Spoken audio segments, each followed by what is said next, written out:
Так, ребят, всем привет! Сегодня я решила разобрать тему одного из самых громких скандалов вообще последнего времени.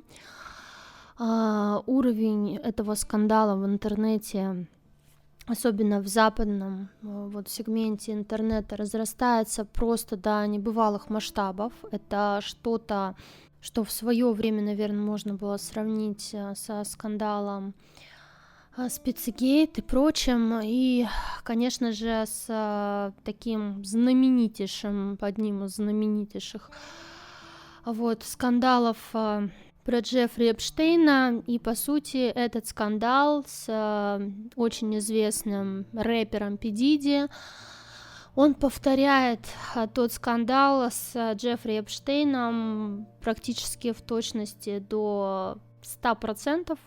Вот, где очень известного рэпера, очень известного продюсера, то есть он достаточно очень такое серьезное медийное лицо. Сравнить его можно и по узнаваемости, да, и с Ким Кардашьян, Канье Уэстом и другими очень большими такими акулами, грубо говоря, медийности. Так вот, в чем же обвиняют Пи Диди? Его обвиняют и в торговле людьми, и в массовых там чуть ли не изнасилованиях. Также его обвиняют в том, что он устраивал вечеринки, где происходили все вот эти вот вещи. Также, что это было все без согласия участников, их просто накачивали наркотическими веществами и делали с ними там все что угодно, с тем учетом, что под этими веществами они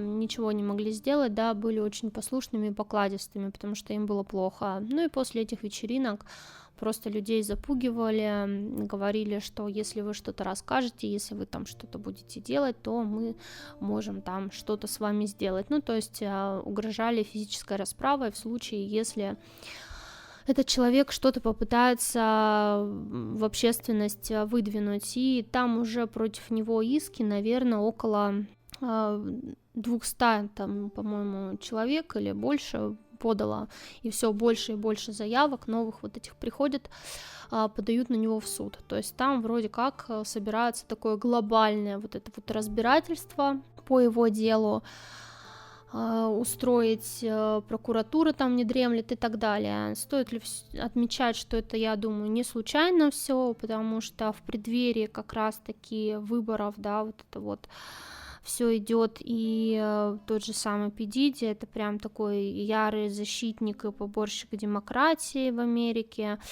ну, в общем, как и все они, да. Но зачем я вообще вот эту вот тему решила поднять? Вы все знаете, что я в первую очередь человек с незаблокированными способностями, я ясновидящая, да, я могу считывать информацию с тонкого плана, и мне не сколько интересно там просто пересказать вам новости, сколько я хочу вообще вот этого козлика посмотреть на тонком плане, действительно ли все, что вот это вот он делал, имело место быть, да, и также, конечно же, я не могу пройти мимо этого, потому что, ну, если вы следите за моим телеграммом, я надеюсь, многие следят, если вы не подписаны, подписывайтесь, ссылочка есть в описании, вот сейчас на экране появится. Так вот, если вы следите за моим телеграммом, то там вы, наверное, слышали мой один из подкастов, где я как раз-таки рассказывала про подобного рода мероприятия. Я рассказывала, как люди попадают туда, вот на такие вечеринки, как их накачивают вот этим, чем накачивают, и то, что с ними там происходит, это просто ужасно, да, и когда они на следующий день очухиваются, им говорят: о, что ты, да, это ничего такого, ты теперь один из нас, а что-то не то было, ой, да ты не бойся, это все останется между нами, да, и в том числе шантажировать потом могут вот этими снимками какими-то, да, видео с подобных вечеринок. И, кстати, в этом тоже обвиняют Пи Диди, что он снимал это все. и потом использовал как средство для шантажа тех людей, с которыми это все происходило. Вот, и я об этом говорила, что это все реально, что это все происходит уже давно. Конечно, с одной стороны, это говорить о чем-то вот таком расплывчатом, что вот кто-то там какой-то непонятный это делает, но вы сейчас можете увидеть, вот, пожалуйста, что это гораздо ближе, чем мы можем представить, и этим занимаются люди, которых мы все прекрасно знаем. То есть в большинстве своем это люди, которым мы поклоняемся даже в чем-то, да, многие из этих звезд шоу-бизнеса, многие из этих каких-то медийных представителей, которые просто управляют толпами людей, которых любят, обожают и так далее, этим занимаются. И P. Diddy, конечно, здесь очень яркая фигура в этом во всем. Также люди сейчас находят подтверждение в каких-то словах песен некоторых артистов, которые так или иначе с этим P. Diddy были связаны, где также приписывают уже и то, что были издевательства этого P. Diddy над юным, тогда еще несовершеннолетним Джастином Бибером, и также есть другие, да, вот, обвинения в его адрес, то, что все это происходило в том числе с несовершеннолетними людьми, детьми, да, считаю, и прочее. В общем, понятно теперь все вот эти поборщики того, что они там говорят о том, что дети, да, все это в вот это вот супер их радужное сообщество, все это входит, и надо это все легализовать, да, в том числе. А вот насилие над детьми, что это все нормально, ну теперь мы понимаем, кто в принципе это все хочет легализовать, да, вот такие как он и хотят. Но давайте вернемся к тонкому плану. Я вот вам обрисовала, что вообще сейчас в медийном пространстве происходит касательно вот этих личностей. И хочу посмотреть на тонком, не только его, вообще посмотреть, насколько это вот то, что происходит. Во-первых, не сфабриковано ли это, и действительно ли этот P. Diddy делал это. Вот, а во-вторых, посмотреть, насколько вот этот феномен, скажем так, если это можно назвать феноменом, то вообще ужасно просто. Насколько это все, вот это оргии все распространены вообще в мире и среди звезд шоу-бизнеса вообще нашей страны, западных стран и прочее. Ну и проделаю это все вместе с вами здесь в прямом эфире, грубо говоря, какие образы мне будут идти, буду с вами делиться и на ходу это все расшифровывать. Во-первых, я могу сказать, что эмоциональная сейчас вот суть самого этого P. Diddy, то есть его эмоции, он как будто вот, во-первых, в каком-то ужасе таком находится. Во-первых, он как будто не верит, что все это происходит. Вот человек просто, ну вот он понимает, что вот эти события есть, они происходят, но он как будто вот не может до конца поверить, что это все реально, что это все происходит, как будто вот в его каком-то мире, в котором он жил, такого вообще вот произойти просто не могло. Ну вот как будто это просто невозможно. Вот он как будто в таком шоке находится, что такое просто невозможно. Типа, как такое может быть? Как будто он на кого-то надеялся. Знаете, вот тут такое ощущение идет, как будто есть какой-то покровитель. Даже, знаете, он как будто нематериальный, этот покровитель. То есть как какая-то вот темная сила, да, возможно, или что-то, вот какой-то покровитель.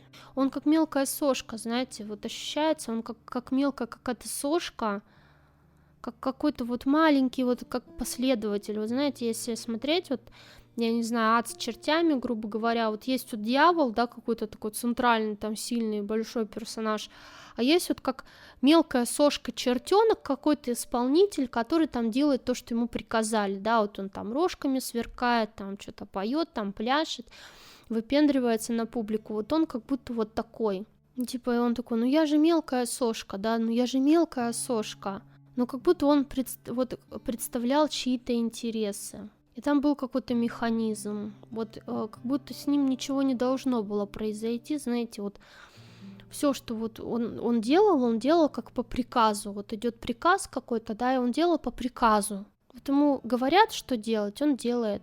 Вот исполнитель. Ничего не должно было случиться, ничего не должно было произойти. То есть вот такое ощущение, что вот то, что произошло, или то, что сейчас происходит, это как будто вот... И он нигде не ошибся. Вот, то есть такое ощущение, вот как будто Эпштейн, может быть, или кто-то, вот он как будто где-то ошибся, да, и его как система вот это выплюнула. А этот как будто нигде не ошибся. Типа, он же нигде не ошибся, как такое может случиться. Но знаете, я вот чего не ощущаю? Я не ощущаю здесь, что вот он бы вот чувствовал что-то такое, что нет, я этого не делал, почему? Ну, то есть я не чувствую, что это реально сфабриковано или что-то такое. То есть я чувствую, что да, он это делал, но ему говорили делать, и он делал то, что ему говорили, но при этом его вообще абсолютно не волнует, что он там что-то не то с людьми делал, а что там не так происходило. То есть, типа, он не чувствует за собой ничего такого, что он там что-то причинял вред. То есть он как будто, знаете, лишен эмпатии, в принципе. То есть это не потому, что реально вред не был причинен этим людям. То есть люди в шоке, вред им причинен огромный, моральный, там, да, как-то вот это действительно все имело место быть. Но он как будто...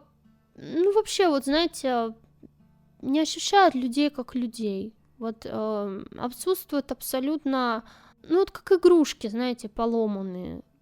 Чё он там?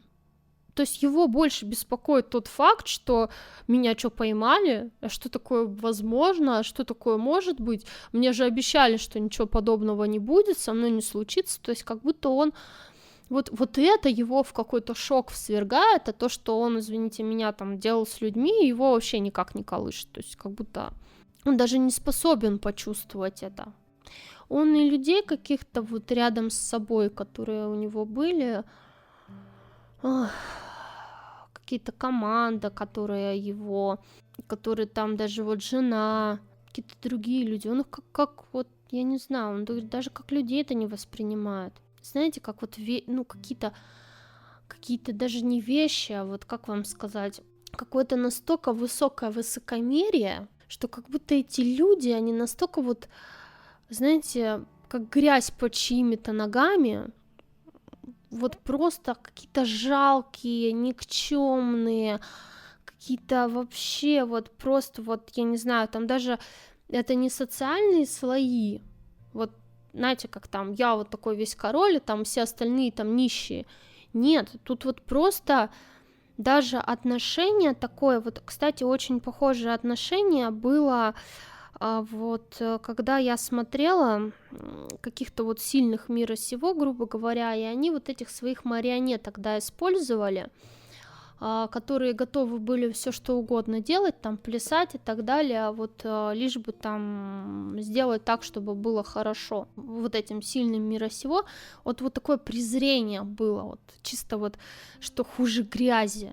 Вот даже мараться об это стрёмно, вот такое ощущение, вот у этого P. Diddy вот такое же ощущение к людям. Потому что люди, вот они настолько какие-то вот жалкие, что даже вот мараться стрёмно об этом. То есть они какие-то даже пускай спасибо скажет, грубо говоря, что я вообще на нее внимание там обратил и сделал с ней вот это, да, там, уничтожил ее там морально, физически, еще как-то.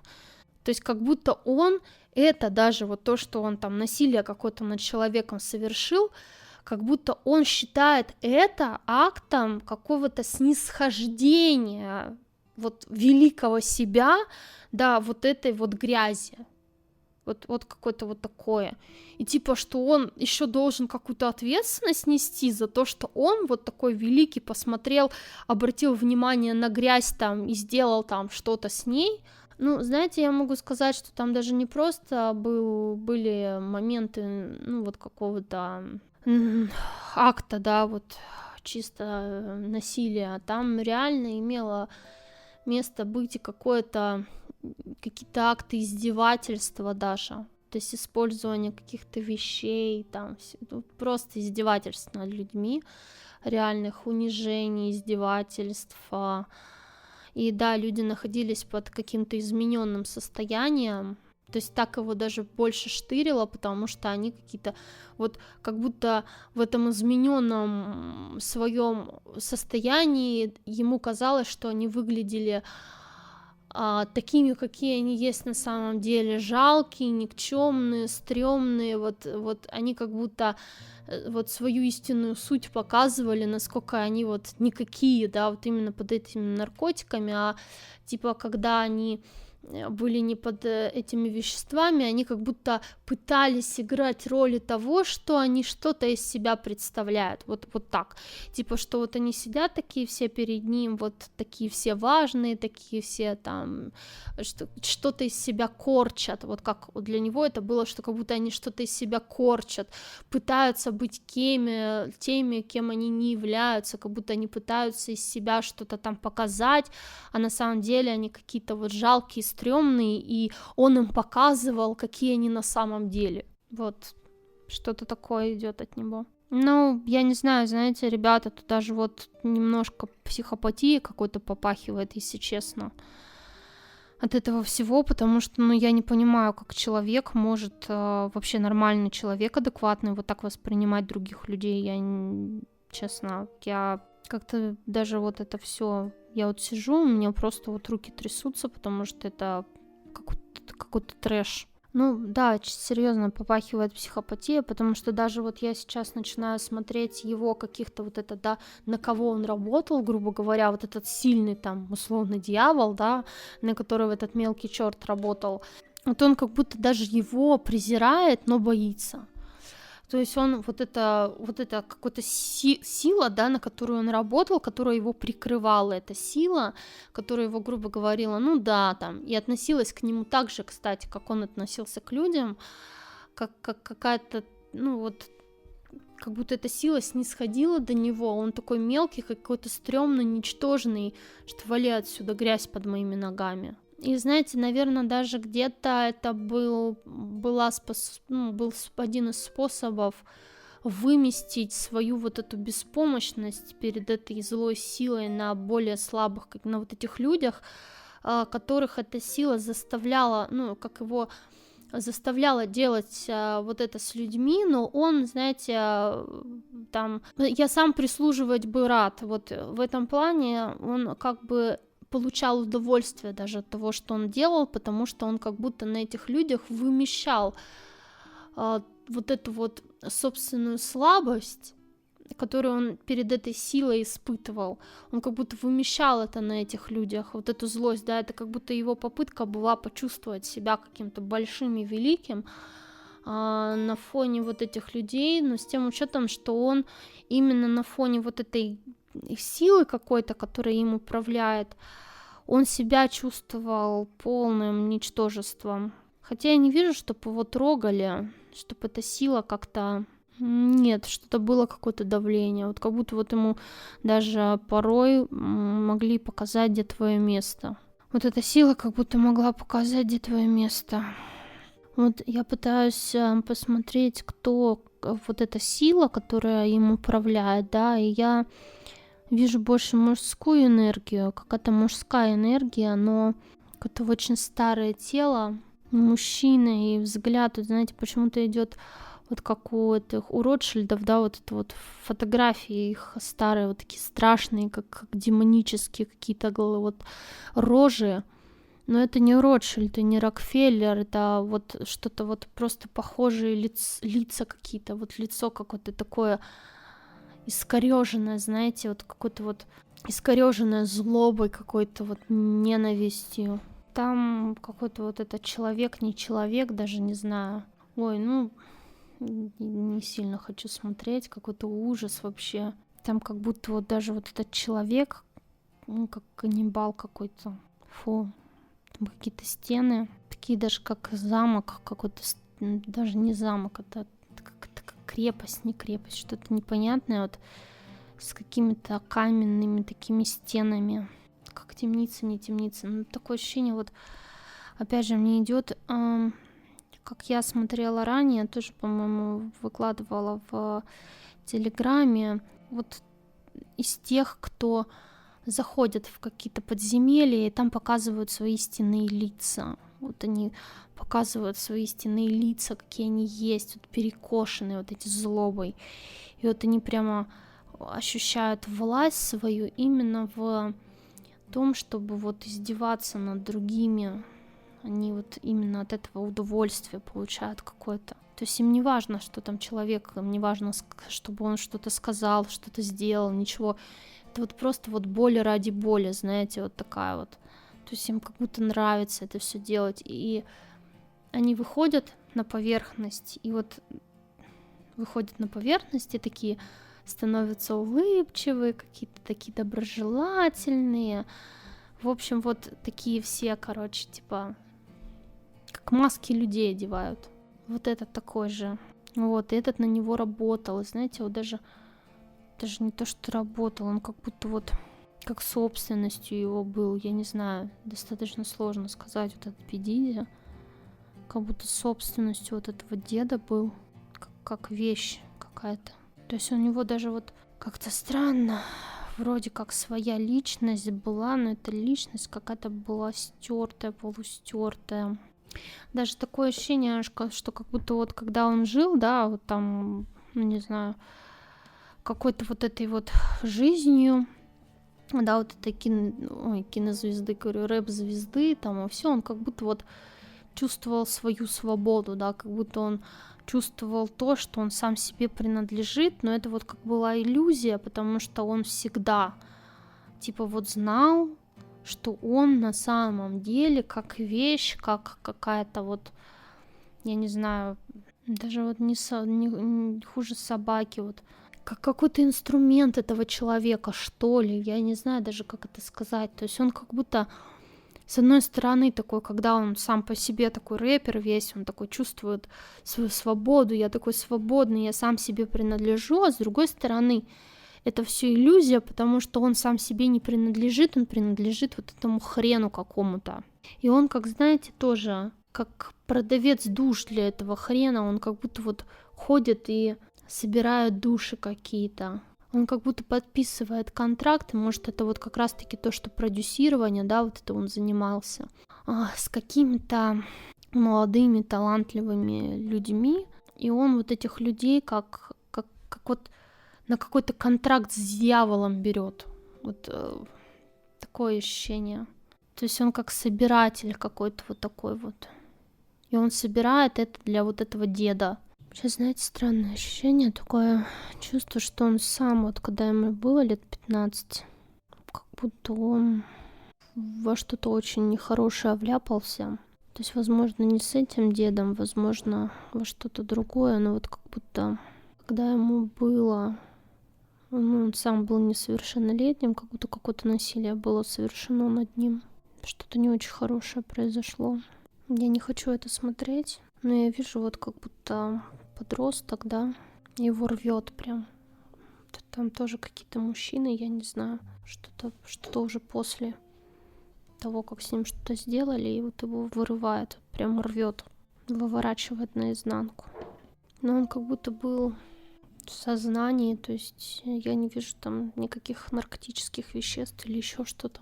Это какой-то очень большой отпечаток наложило, очень большой, как будто вот это оно преследует через всю жизнь. И вот когда он встретился с вот этим дедом, вот как будто это все заново. Как будто он погрузился в этот ужас заново. Как будто этот дед, он стал как они. Что-то такое. То есть он как будто обратно вот в эту травму в какую-то скатился. И то есть тоже какое-то такое состояние внутреннее было у человека, вот этого P. Diddy, что с одной стороны он типа весь такой большой, крутой, да, ощущение безопасности какой-то от того, что вот настолько он типа высокая какая-то там птица полета, а с другой ощущения безопасности абсолютно никакого нет, потому что он как будто живет в постоянном страхе, каком-то вечном страхе, то есть перед вот этим дедом. Вот какие-то такие у меня есть видения, ну давайте относительно его персоны я посмотрела. И да, он делал, но он делал то, что ему говорили делать. То есть такое ощущение, как будто вот этот дед реально говорил ему это все делать. То есть здесь не была личностная инициатива, но делал он это с удовольствием. То есть он как будто даже удовольствие получал от того, что он делает это с людьми, и он вымещал свои какие-то внутренние эмоции на них.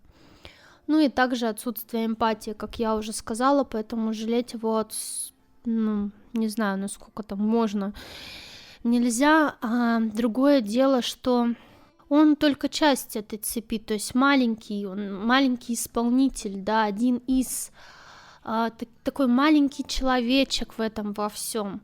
То есть, знаете, я-то что, мое дело маленькое, да, вот он прям маленький какой-то, то есть есть много других, и вот эти вечеринки, вот это все, оно как будто прям сеть какая-то создана специальная, которая вот это все устраивает, то есть что вот этот дед, как паук, да, который вот где вот такой вот какой-нибудь Пидиди, это только одна веточка в паутинке, то есть таких лучиков в паутинке очень много, и не он такой один, то есть паук не один, их много.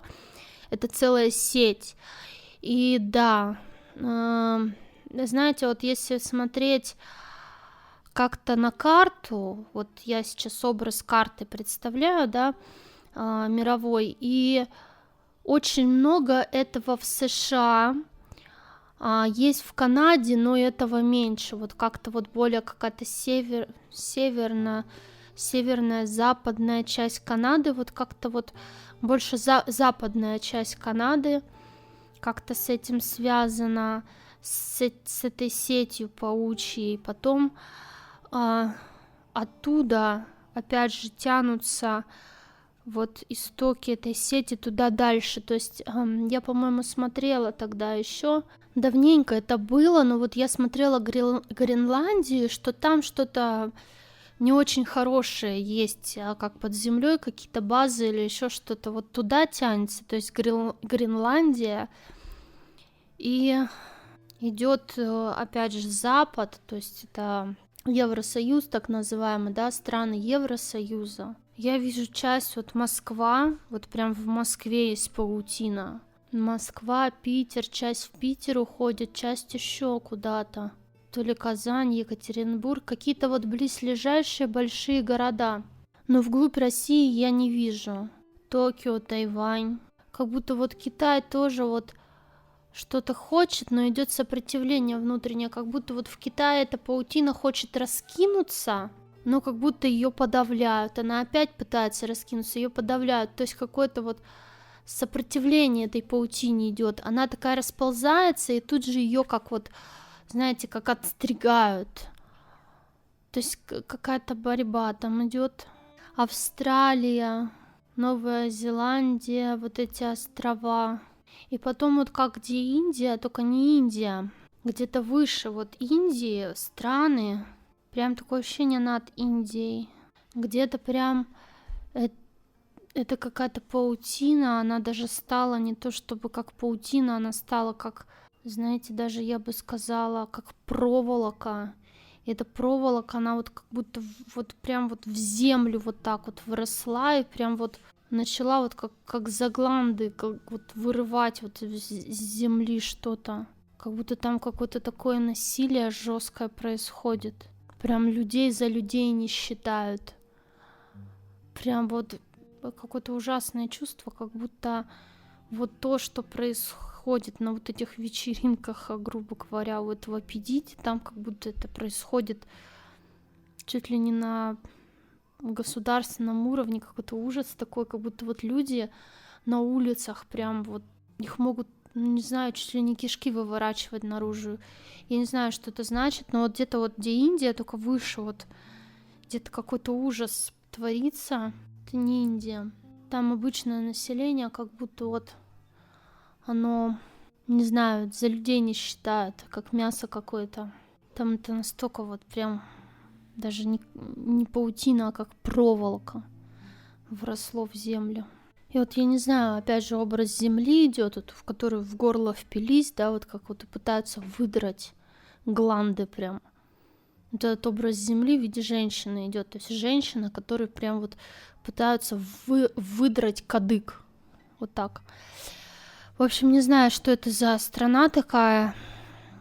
Я не особо вот местно, я знаю, что там и в Индии-то, допустим, до сих пор страшные идут вещи происходят, где там девочек маленьких продают там 50-летним старикам в виде жен, и они там должны умереть вместе с ним. Вот она ее там продали в 15 лет там, или в 13, вот она там пожила с ним 5 лет, он окочурился, и вот ее заживо там чуть ли не с ним хоронят. А если она еще и там это все не хочет, то там позорище такое или что-то там, чуть ли их не калечат. Я слышала, вроде как это в Индии все. Ну, то есть там вот в этих странах тоже ничего хорошего нет, но вот где прям вот такое вот творится, чтобы прям женщин, я не знаю. Но, скорее всего, если идет образ женский, да, вот, скорее всего, что-то вот с женщинами творят. Ну, и я думаю, с мужчинами тоже ничего хорошего там не происходит. Вот что это за страна рядом с Индией, прям как будто выше Индии, вот где-то там это происходит. В общем, вот такие идут какие-то ощущения, то есть везде по-разному, знаете. И вот очень много, такое ощущение, как будто это единая паутина какая-то, но эта паутина, она внедряется везде по-разному. Видимо, суть этой паутины — это именно отношение к людям какое-то. А вот где-то я вижу, что вот через такие вечеринки какие-то, да, причем эти вечеринки, до этого я уже рассказывала, то есть это даже как попытки контроля, то есть это как вот это МК Ультра, грубо говоря, да, это контроль над людьми, контроль над их эмоциями. Если вам интересна вот эта тема, она такая достаточно, конечно, где-то тяжелая к осознанию, к восприятию, но тем не менее на своем телеграме я не рассказывала, также я рассказывала про тайные ордена, которые этим всем занимаются, про их иерархию. Есть видео на канале про иерархию их, и также более подробно я об этом, обо всем рассказывала в телеграме, в подкастах. То есть подписывайтесь на телеграм, там заходите, есть медиа вкладка, да, в общем канале, и там очень-очень много моих подкастов, где я рассказывала про разные такие достаточно очень тяжелые, то есть видения, которые у меня были, и, ну, о которых сильно на ютубе я бы не хотела распространяться.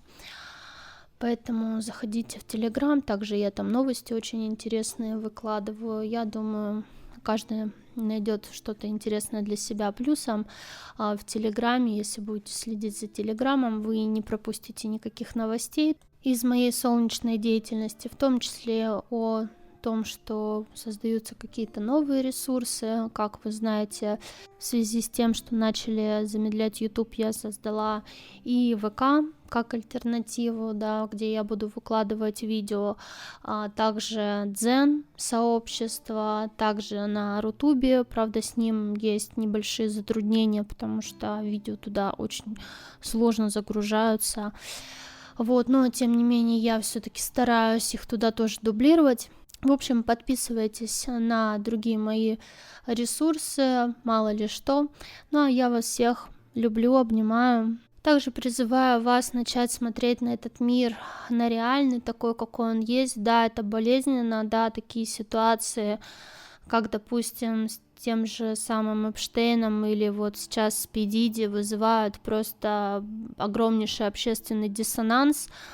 Вот, они выбивают из колеи, конечно же, нам достаточно очень страшно даже представить, то есть мы не можем представить и как-то осознать то, что как так наши там кумиры молодежи, там люди, которыми мы восхищались, какие-то суперзвезды там огромных величин и прочее, которые там показывают, как надо жить, все из себя такие положительные на экранах и прочее, голосуют за правых, как говорится, и многое другое, за мир, добро и жвачку на самом деле оказываются вот такими, да, и вот это на самом деле из себя представляют, но По мне так, ребята, лучше пускай мы будем видеть людей такими, какие они есть на самом деле, чем будем вот сидеть, как там говорят, обмануть меня несложно, я сам обманываться рад. И я в своей работе тоже призываю людей смотреть реальными глазами на мир, и не только на мир, но и на себя, потому что порой мы себя-то не знаем, не видим, какие мы есть настоящие, не видим и окружающий мир, нас смотрим на него через кривые зеркала. И я все-таки считаю, что пора бы дать бой этому всему, пора бы перестать смотреть на мир через кривые стекла, где мы видим вот в таких вот откровенных чертях вот нечто прекрасное и там то, на что надо там подражением каких-то, да, заниматься, и все-таки начнем видеть мир реальным, начнем обличать этот мир вот таким, какой он есть. Ну и начинать, конечно же, всегда работу, если ты хочешь изменить что-то в мире, начинать нужно же, конечно, с себя. Поэтому проходите на мой канал, знакомьтесь с другими роликами. У меня очень много роликов о саморазвитии, о том, как выйти из матрицы, о том, как начать различать вот таких вот людей, как P. Diddy, как начать вообще видеть мир вокруг с открытыми глазами, да, как там Кубрик сказал, с широко закрытыми глазами, то есть с широко открытыми глазами наконец-то смотреть, начать на мир и жить в нем уже осознанно. Ну а с вами была я, Надежда Солнечная. До скорых встреч, пока-пока.